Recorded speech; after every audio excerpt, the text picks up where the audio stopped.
Leer en 2022 las historietas de Valentina, guionizadas y dibujadas por Guido Crepax, equivale a entrar en un fantástico universo femenino, cerrado pero en expansión, privado pero paradójicamente abierto al mundo.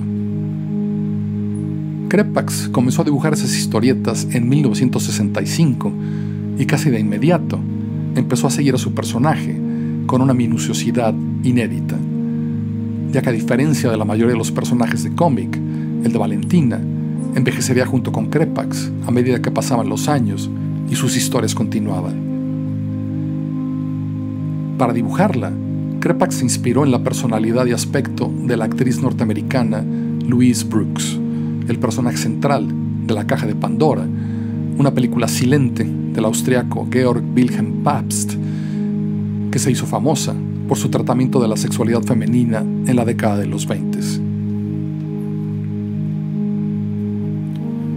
Crepax también encontró inspiración en la nueva ola francesa y particularmente en la película Vivir su vida, en la que Jean-Luc Godard empleó a su musa Ana Karina, luciendo un corte de pelo similar al de Brooks.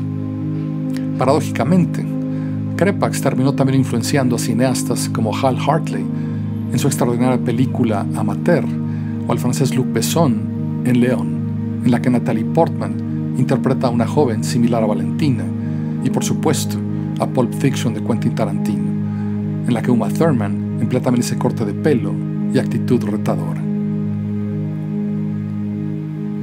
Valentina, como corto maltés, es un personaje central para la historieta moderna. La vez pasada que hablamos, dejaste muy claro que Una balada del mar salado es el libro más importante que se ha escrito para mí. Para ti, claro, nos dejaste tú muy claro.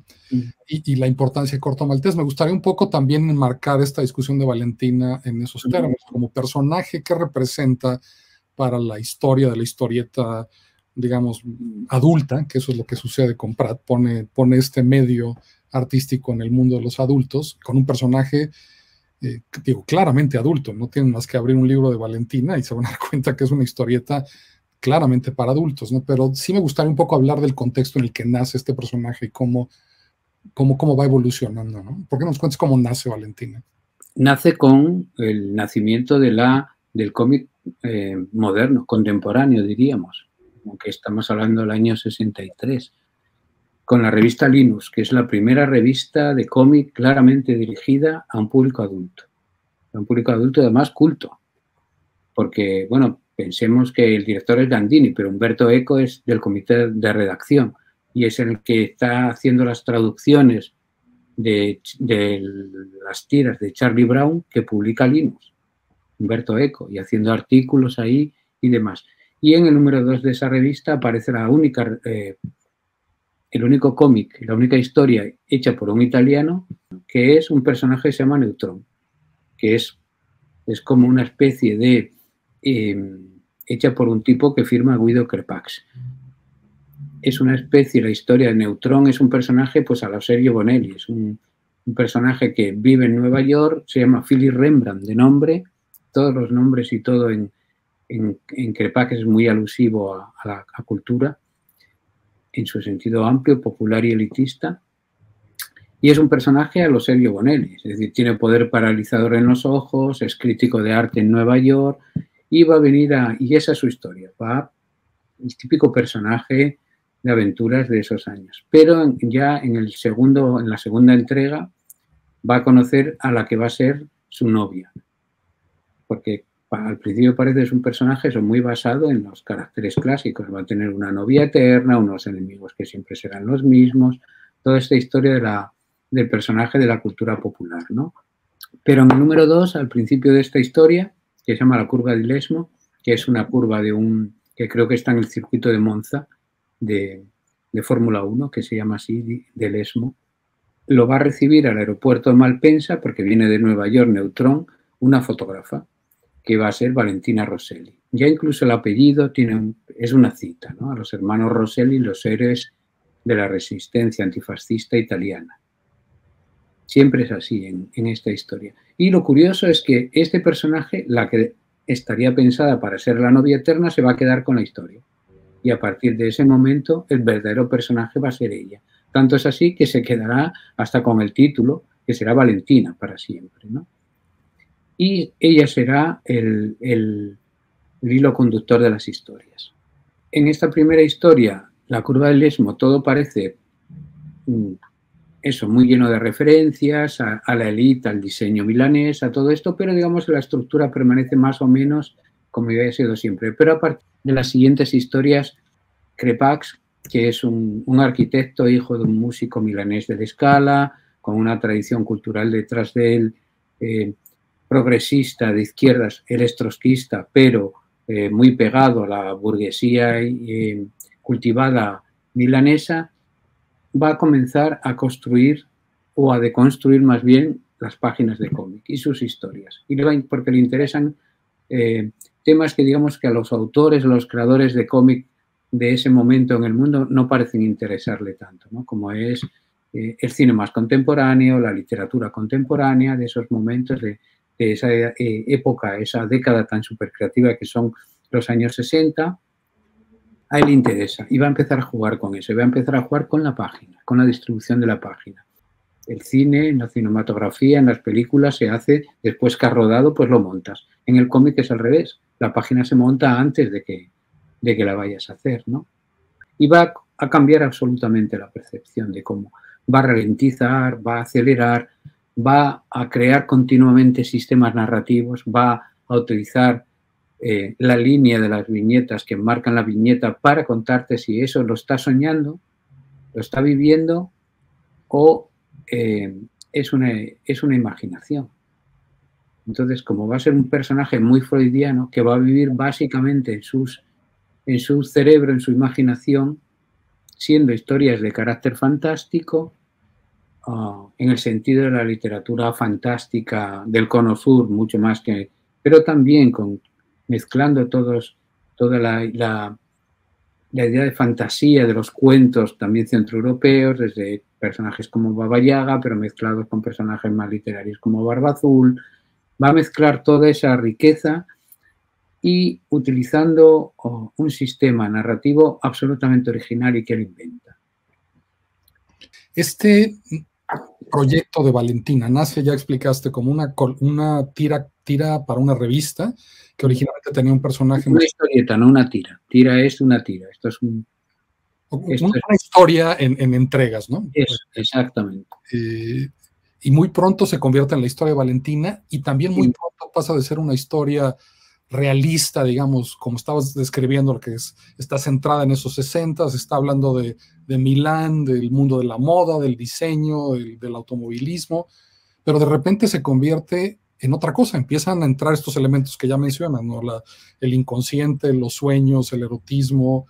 La fantasía, sí, inmediatamente. ¿Qué pasó? Porque es difícil imaginar que en esa camisa de entregas, digamos, yo me pongo en el lugar de Crepax, así me lo estoy imaginando, a lo mejor estoy perfectamente equivocado, está entregando mensual, quincenal, no lo sé, ¿no? Y cuando empieza a imaginar que esto iba a ser una historia que se iba hacia el interior del personaje.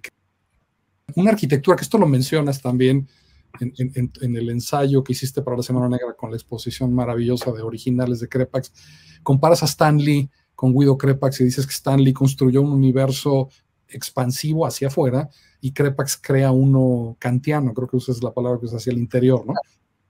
Sí, crea un microcosmos. Se va formando, en esto se parece todo, se parece al multiuniverso de Stan Lee, por ejemplo, se parece. Es decir, está sucediendo al mismo tiempo que Stan Lee está creando su universo, y Jack Kirby están creando ese universo que es Marvel, y que en esos momentos gráficamente en muy poco tiempo la vanguardia sería Jim Steranko. Está haciendo lo mismo Crepax, pero lo está haciendo, digamos, en los modelos europeos. La cultura popular europea tiene una riqueza diferente a la norteamericana. Y si bien Stan Lee está creando a partir de todo lo que tiene a su lado, la imaginería nórdica en Thor, la idea que él tiene de la mitología nórdica, porque Stan Lee daba para lo que daba, entonces lo que él conozca.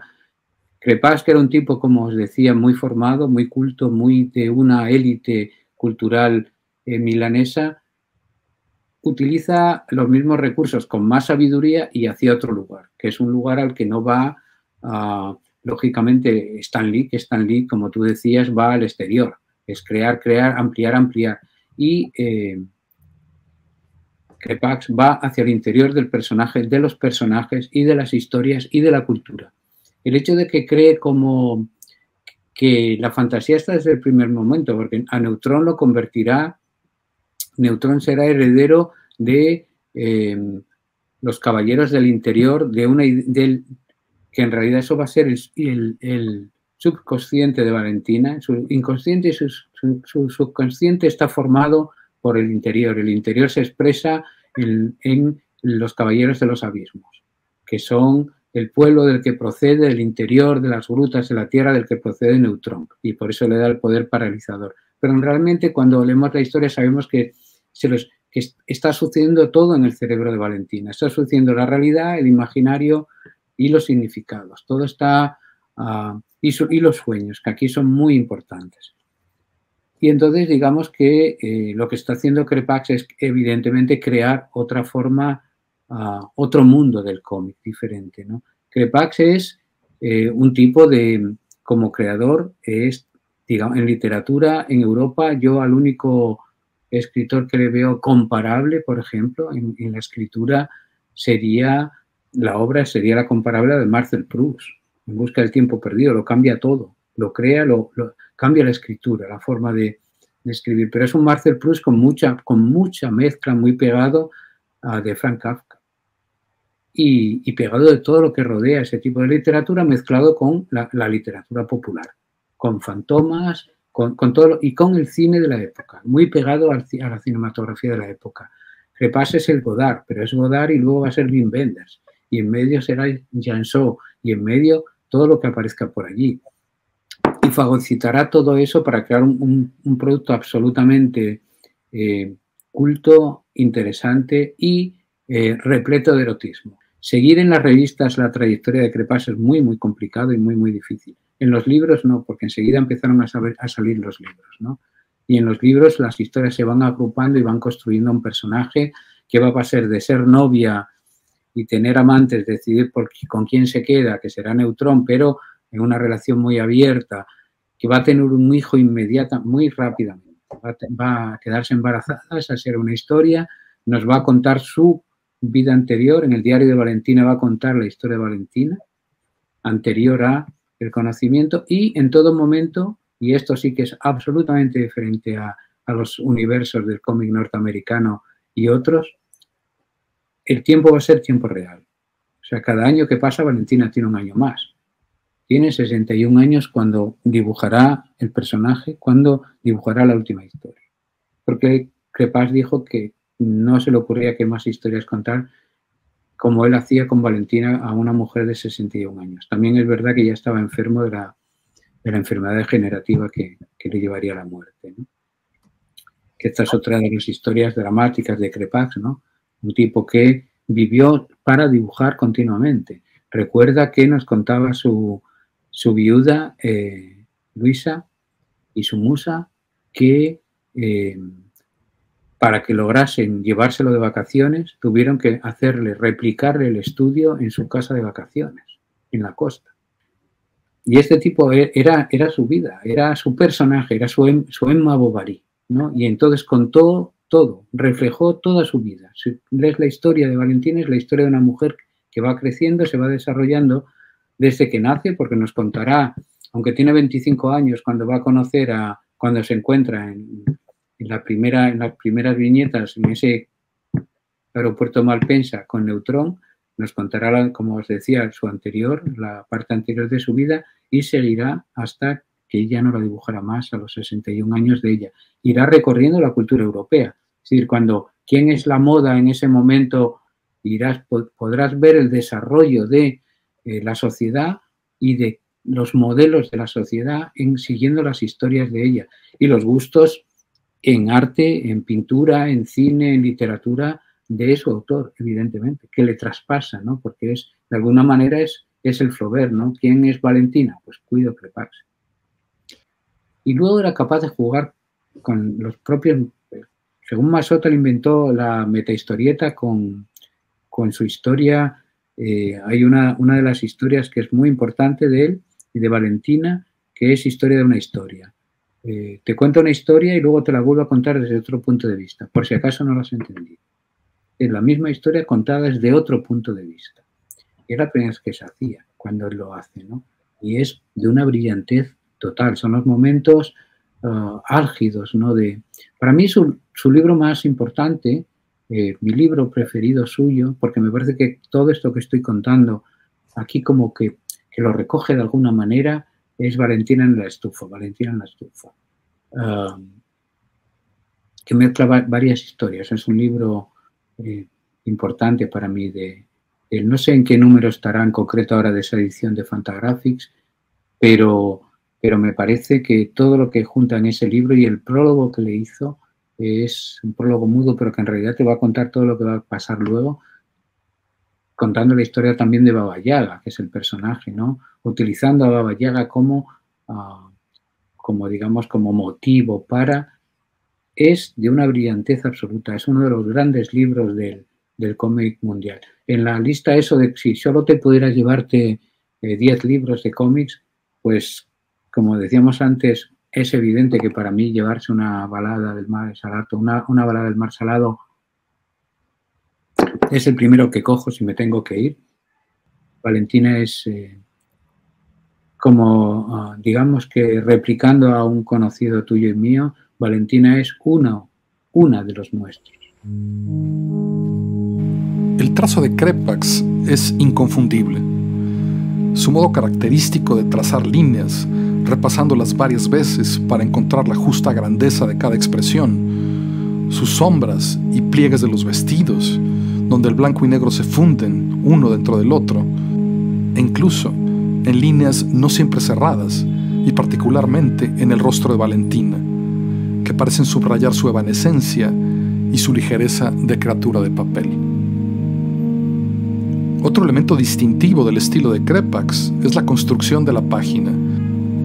Y no es casual que Crepax sea también arquitecto, porque sus páginas pueden emparentarse con los planos de una casa, en la que cada viñeta conforma un lugar distintivo e importante, donde el lector puede detenerse a su placer.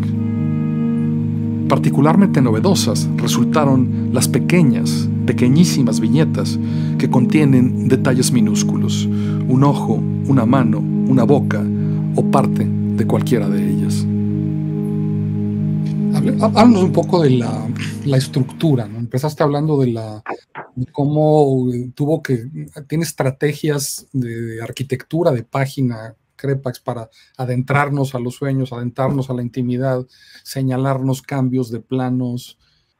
Cualquier escritor sabe que cuando quiere parar relación describe, pero no, otras veces tienes que describir, ¿no? Pero en el cómic no se hacía. Y la primera página eminentemente descriptiva que hay en el cómic, que es la página que yo tengo aquí en el catálogo, pero que seguro que tú le vas a poner a los lectores para que la vean bien, es una página de la Marina va en campaña, va al campo, que es absolutamente descriptiva. No narra nada, sabemos lo que ha pasado. Y lo que ha pasado es que han hecho el amor en una cama Philip Rembrandt, Neutrón y Valentina. Nos cuenta el personaje reflexionando lo que probablemente esté viendo, que es la lámpara, su compañero en la cama, Philip Rembrandt, ella que sigue mirando hacia arriba a la lámpara y la ve. Otra parte que puede ver es su rodilla flexionada, la parte de arriba del armario que seguro que ve.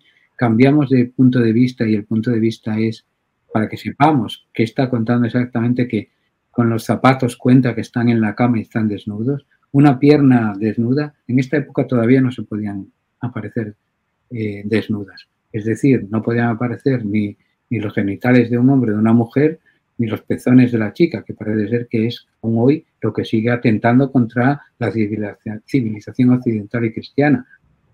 Evidentemente el plano sube un poco, aún bajando. Estas son las gracias de Kerpás, y sigues viendo la cama, luego ves el ombligo de Valentina, lo que está viendo, la lámpara nuevamente, la lámpara vista desde abajo, ella con cara de felicidad y una bomba.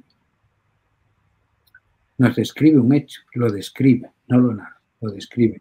Lo sacamos por la descripción. Y esta es la primera página en el cómic, no tiene texto, no lo necesita, que es una página absolutamente descriptiva.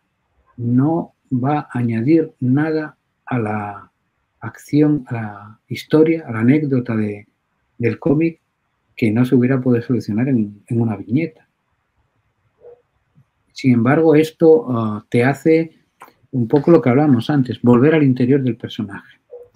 El cine solo puede contar desde el exterior, no puede entrar en los personajes, cuenta desde el exterior.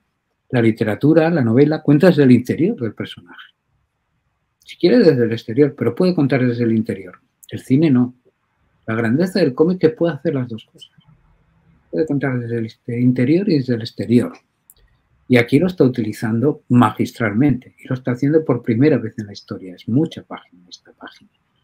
Pero hay muchas más páginas aquí, como en este catálogo, en esta que es, tuvimos la suerte, como sabes, de decir, vamos a escoger las 40 páginas de las miles de páginas de Valentina, desde que aparece hasta la última, las 40 que nos interesen más.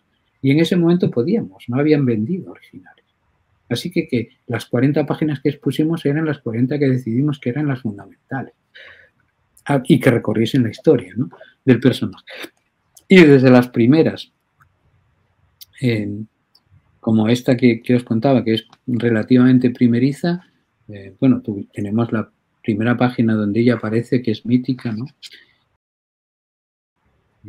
Cuando hace esa cantidad de páginas, donde te hace detenerte donde él quiere, donde los montajes son analíticos, donde los montajes, donde te va a decir, si estás en un flashback, lo que os contaba antes, utilizará un tipo concreto de reborde de viñeta para contarte los 3 estados del personaje, y jugando con eso continuamente con los tiempos muertos también, o con las aceleraciones, cuando te acelera a la página continuamente. Es todo despliega un montón, tomando como unidad la página, despliega un montón de técnicas narrativas, técnicas de introspección tan grande y tan diferente, que no se repite nunca. No, repite sus formas, pero no repite sus páginas. Una de las cosas que me gustaría, antes de que se nos acabe la hora, es que hablabas de la dimensión política del personaje también. Ya mencionaste que era trotskista Krepax. Hablando de Prat, dijiste en nuestra entrevista pasada que era muy mal vista la aventura por la izquierda europea de los 60, ¿no? Me pregunto cómo se veía. Tiene un libro que se llama Viva Trotsky, nada más por mencionar solo alguno, pero Valentina en esos sueños, en esos viajes interiores comparte, bueno, es parte, todavía no lo leo ese libro, pero aquí está la página que elegiste, está con Trotsky, el Ejército Rojo. Cuéntanos de la dimensión política de Krepax y cómo funcionó en su momento, ¿no? Bueno, Krepax era trotskista, entonces Valentina también, por pura lógica. Era Emma Bovary, no iba a ser otra cosa. Y claro, y a la vez era un burgués milanés, lo que quiere decir que en esa historieta, en ese cómic tan bueno de Viva Trotsky, lo que nos va a contar es que ella, que adora la cultura europea, más comprometida, ella que adora a Picasso, a Joyce, todo lo que es la cultura burguesa de élite, y Valentina adora esa cultura y no entiende por qué hay que renunciar a ella si vas en el tren blindado, en que esa es la historia en que imagina que está. El tren blindado es la revolución y se están peleando dentro los rusos blancos y los rojos, ¿no?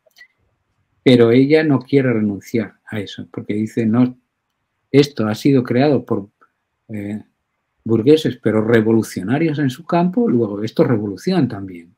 Eso que es tan complicado de entender en algunas mentes torpes y inardentales, como diría otro amigo nuestro, ella lo tenía muy claro. El fin de la historia, lógicamente, tiene que ser triste, es decir, el tren avanza, sigue avanzando, tira a los blancos, pero ya no será un tren que circulará por todas partes, sino que se quedará en su propia vía, que es el estalinismo, y los demás que les den.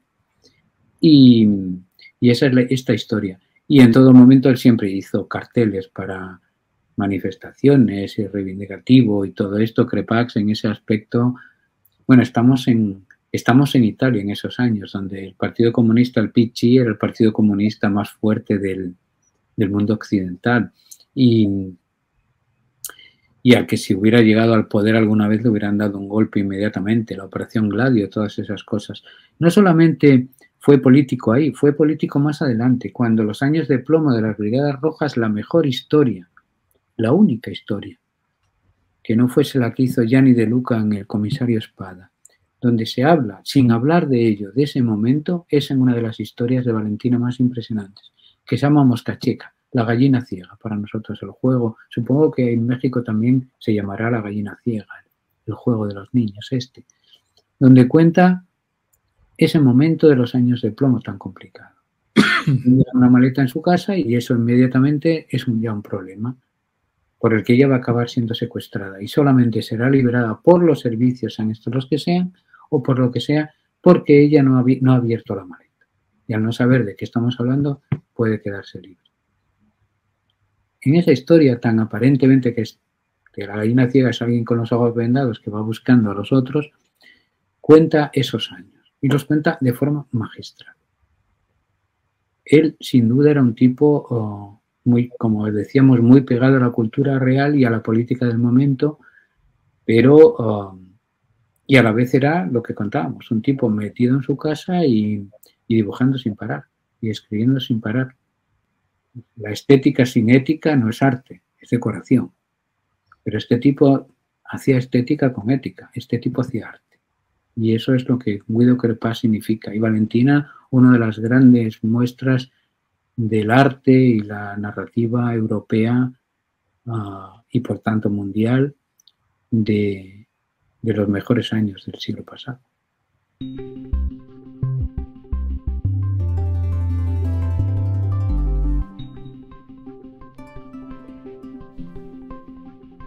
Siempre es un placer hablar con Ángel de la Calle y esta larga conversación de más de una hora que acabó convirtiéndose en este híbrido videoensayo, poco más de media hora. Es el más largo, en 4 años no había hecho uno tan largo, pero me pareció que era tan interesante todas las ideas que tocaba Ángel y cómo acababa describiendo el trabajo de Crepax, que lo hacen en este ensayo fabuloso que escribió para la exposición de la Semana Negra, y convierte a Crepax en una arquitectura narrativa que me fascinó. Yo ahora estoy leyendo la obra completa editada en inglés por Fantagraphics en digital. Se los recomiendo que la descarguen en el iPad. Es muy cómodo leer los cómics, aunque sí, otra cosa, que el único cómic original que tengo de Crepax, que es esta edición francesa de Historia de O, pues sí, el ver estos dibujos en papel sí les da una calidad también.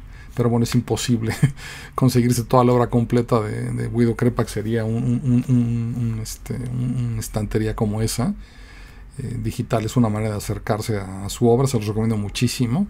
Espero que este largo videoensayo, conversación con Ángel de la Calle, les haya gustado. Ya lo convencí de que tenemos que hacer más. Hay un proyecto ahí para hacer uno muy pronto sobre Alan Moore, así que pues si les gustó esto, compártanlo, suscríbanse al canal y nos vemos muy pronto en el siguiente contexto.